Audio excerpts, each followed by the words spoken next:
Ciao. What's up, everybody? Alright, so this video is going to be drinking culture. I think we got an AMG 835 here. A little brap. Probably got the muffler delete and cat delete. And then we got an S63 AMG. So I'd imagine even the A is probably around 100 grand. And then I think the S63 is like 250, 300 here. Anyways, let's get to the topic at hand. It's a little windy, so I'm going to try to walk away from the wind and hold the camera close. But yeah, what's the drinking culture like here? Well, I can tell you drinking is very big here, like it is in South Korea and Japan. Almost every man drinks. I've not really met too many guys that don't drink.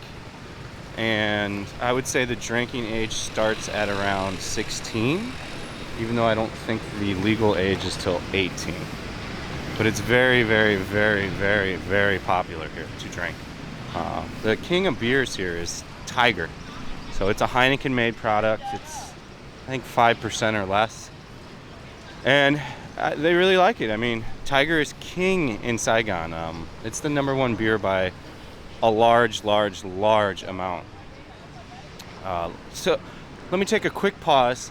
If you guys like the videos, I never ask for this shit, but can you hit the thumbs up? We need to get the thumbs up going much better. We're at the point now where we gotta have the thumbs up so the algorithm pushes us. So if you can just smash on that like button, that would be awesome. I'd appreciate it. Let's get back to the content. If you don't want to subscribe, don't subscribe. I don't care about that. But I feel I provide some pretty good content. It's not that hard to smash the like button. Just sign in with your account, hit the like button. Bob's your uncle. So the drinking culture is really big here. Hard liquor isn't that popular. It's mainly really a beer culture. I kind of like Korea's drinking culture a little better because I love soju. It's one of my favorite like hard alcohol drinks, you could say. I like drinking soju. It's less calories. You know, I definitely consume way less beer when I'm in South Korea than when I do in Saigon, for example. We have a little reprieve from the wind so we can head the other way.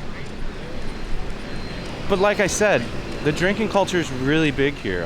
If I go over to Winnie's parent, like her family's house, I'm usually bringing 2 to 3 cases of beer, and like 7 or 8 of us knock that out in a day, no problem. I'll even bring some soju over, and he even has, he's got like 50 different kinds of whiskeys he makes, like rice whiskeys. They're kind of like low alcohol content, like a soju. I'd say anywhere from 17 to 30%. I've cut down drastically on my beer. I have like 1 a day. Asking about skateboarding. I have a 1 beer a day usually before I start filming my videos. I don't buy beer at home anymore. If I do drink at home, it's going to be a vodka and a soda and a lime. So yeah, the last few times I've gone over there, I don't drink beer, so it's quite weird. They keep asking why I'm not drinking. So I've got to come up with a solution to to drink with them when I go over there, outside of Tigers, because beer really just makes me super fat. It's like the worst. Beer and pizza are my 2 #1 enemies. If I just don't drink beer and don't eat pizza, I can just lose weight off that quickly.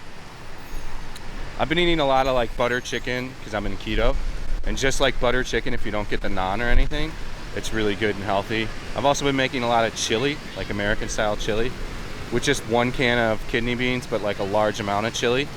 In fact, I'm shooting the Patreon podcast tonight, and I'll be making chili for that podcast. And I'm going to shoot it with 2 cameras, so 2 different camera angles. We got some really cool stuff going on the Patreon. There's a podcast every week.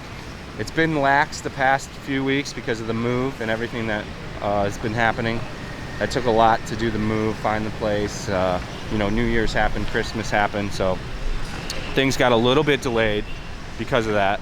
But we're back on schedule now. The Patreon podcast will come out in the next few days. I know I've said that in a couple videos, but bear with me. Like, even though we've got the place, it's been like delivering of like the bed frame, delivering of, so like all these things throw off my day because it takes a while to actually do that. Like the bed frame took like 3 hours because the guy had to bring it, had to take it in the elevator, get it up, he had to put it together, blah, blah, blah, blah, blah. But the new place is looking great. But let me get back, I'm digressing. Let me get back to the topic at hand. Let's go over to this park and walk around here.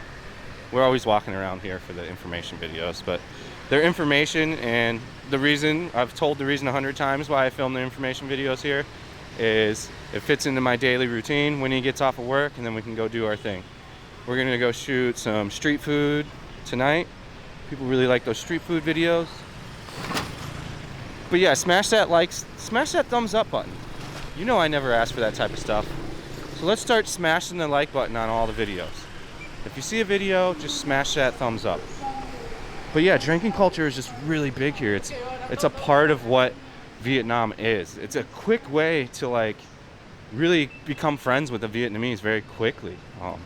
I've talked about it like in the "Is it easy to make friends here" video, and that's part of the reason why it's so easy to make any kind of friends here that are Vietnamese.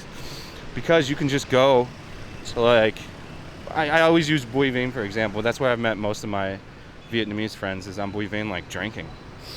And I know a lot of people on Bui Vinh. I know a lot of people that like work at the clubs and stuff. And it's really great. If you're an alcoholic, you're gonna absolutely love it here. I mean, you're gonna be in your pocket. You couldn't ask for a better drinking culture place. It's really close to like Japan and South Korea. Those are, you know, and I like to drink, so like that's why I really love these three countries a lot. Drinking's big in Thailand too, but it's ingrained in the culture here. Like, there's never a time where I've been over to Winnie's family's house and not drink beers. And then cranking hoons too. Like, I don't smoke anymore, but if I go over there, I'm smoking. Now, it's not optional. Like, he will buy me a pack of cigarettes and just like keep feeding them to me every time he cranks one. And I don't mind. Like, I have a really good time with their family. As I've stated, I'm going to start learning Vietnamese in the upcoming weeks, so I'll start practicing that for an hour a day, and hopefully I can have better conversation and stuff like this with the family. But yeah, as far as I'm concerned, I think it's a pretty good thing. It loosens up everybody, you know. I rarely see a Viet guy or a Viet chick super way too drunk. That doesn't happen much. But sometimes it can happen. I've seen a few kind of out of control guys on Bui Vinh. And yeah, it's kind of a really good thing about here. Like, you know, even Hong Kong, you can buy beer and walk around and drink. I don't know how legit it is in Hong Kong. I always just put it in a decanter when I was there. This park's beautiful, right? So yeah, I would just put alcohol in a decanter when I was there and walking around the streets. But here, it's totally acceptable to just pop into like the Circle K, grab a beer, and walk around. Like, it's completely normal. And like, I just saw like a little kid, I kid you not, like a little kid, probably 13, 14, drinking a, what's the red berry drink? The cider. I forget the name. You always forget shit when you're filming, by the way, too. But yeah, he had one of the like 5% alcoholic drinks. And I bet you $100 he just went in there and bought it. And they just didn't care. And that's kind of, you know, I don't see it as being too big of a problem. I mean, sure, I bet they do have a lot of issues from it. For the most part, you don't hear a lot. Like, they've busted down on drinking and driving hardcore. It costs so much if you get caught now, and they'll take your license if you're... They'll take your license, and it's like anywhere from 7 million to 20 million now. So, like, drinking and driving has gone down exponentially. And it should. You can just take a Grab everywhere. It's not that hard to take a Grab and go out and drink. There's absolutely no reason to drive your motorbike and go out and drink here. You're an absolute fool. Like, some of Winnie's friends purposely won't drink if they go out because they don't want to pay the Grab fee and they would rather drive their motorbike. And I'm like, you're insane, dude. It costs like $1 to $2 to take the Grab. Whoa, big deal. I mean, if you want to go out and drink, that's the way to do it. Why not do it responsibly? And they give you all the tools that are required to drink responsibly here. I love this country. I absolutely adore it. I love it so much. You have freedom. Like, I feel I'm more free here than I ever was living anywhere in America. I'm less worried about getting pulled over. Or, you know how it is in America when a cop gets behind you, you're like, ah, fuck, shit. I'm about to get pulled over. Great, I'm gonna get a ticket. He's totally gonna be a dick.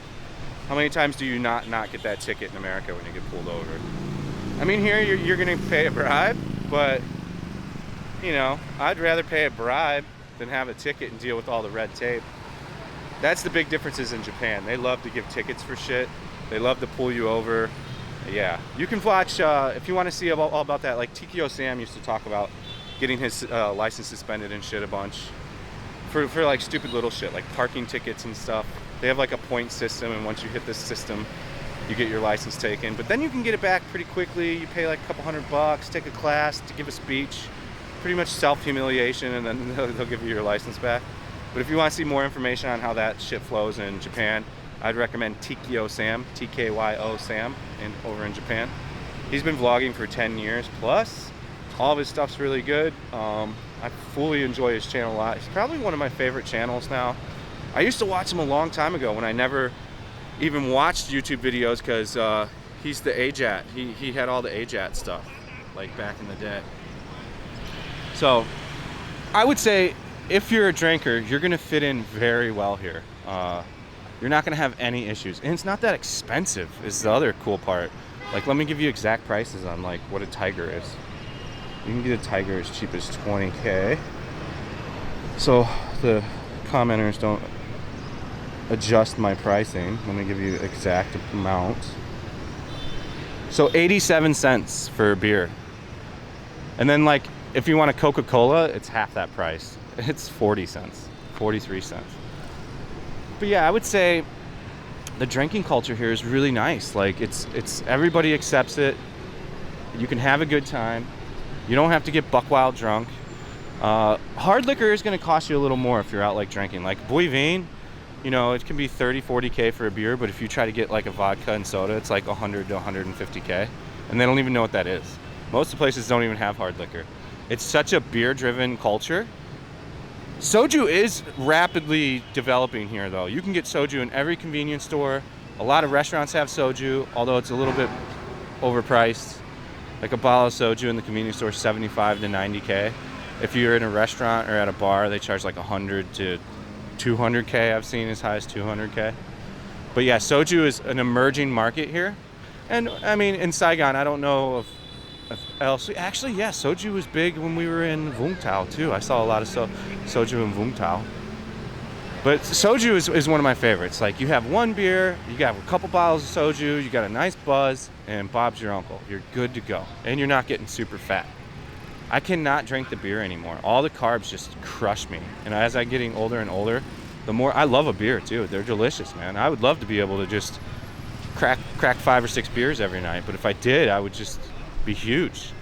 I'd be a really big guy, and I don't want to be a really big guy again. So I'm minding my P's and Q's on that. Overall though, you'll love it here if you're a drinker. The drinking culture here is pretty much okay with everyone. The women even drink. Winnie's not a drinker, but plenty of other women drink. Winnie's mom's not a big drinker either, but if we're having like some kind of fun celebratory thing, Winnie's mom I'll do a Tiger or two. Same with Winnie. If it's in the right atmosphere, she'll have some Tiger or drink some soju. It all depends on what the situation is, essentially. But yeah, I can tell you now, if you're a drinker and you're looking for a drinking paradise and to not spend a lot of money on drinking, Vietnam has got you on lockdown. I think that's all I can really think of for now. There's no point in like rambling on to extra shit. I'd appreciate it if you smash the like button like we talked about in the beginning. And I hope you guys enjoyed the content, and we'll see you on the next one. Peace out.